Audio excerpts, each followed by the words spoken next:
Hello hi అండి, అందరికీ నమస్తే. Welcome back to my channel.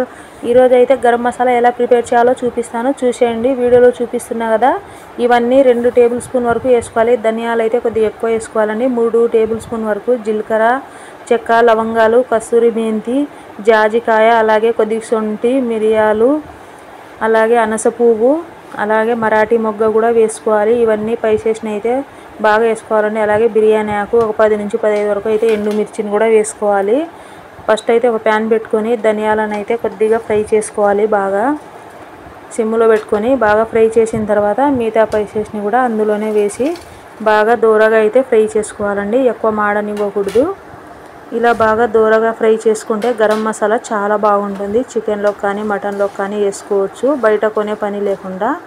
అలా ఇంట్లోనే మనమే తయారు చేసుకోవచ్చు. నేను చూపించాను కదా వీడియోలో, అవన్నీ అయితే వేసుకోవాలండి. యాలక్కాయలు కూడా వేసుకోండి. నేను వీడియోలో అయితే చూపించలేకపోయాను, అవి మర్చిపోయాను. యాలక్కాయలు కూడా 10 నుంచి 15 వరకు అయితే వేసుకోండి. ఇలా చాలా బాగుంటుందండి. గరం మసాలా ఇంట్లోనే తయారు చేసుకోవచ్చు. ఇలా చేసుకునే దానితో చికెన్ కానీ మటన్ కానీ చేసి చూడండి, చాలా టేస్టీగా ఉంటుంది. చేసి చూసినాక మీకు ఎలా కుదిరిందో తప్పకుండా అయితే కామెంట్ చేయండి. ఈ వీడియో మీకు నచ్చితే ఒక లైక్ చేసి, షేర్ చేసి, సబ్స్క్రైబ్ చేయండి ఫ్రెండ్స్. చూడండి, మెత్తగా ఫైన్ పౌడర్ లాగా అయితే చేసుకోవాలి, చాలా బాగుంటుంది. ఇలా ఫైన్ పౌడర్గా చేసుకొని ఒక డబ్బాలో అయితే స్టోర్ చేసుకోవాలండి. ఎన్ని రోజులైనా ఉంటుంది. బాగా ఒక 3-4 నెలల నుంచి బయటనే పెట్టుకోవచ్చు. లేదంటే సంవత్సరం పాటు పెట్టుకోవాలంటే ఫ్రిడ్జ్లో పెట్టుకుంటే అలాగే ఉంటుంది. గరం మసాలా ఏం పాడవ్వదు.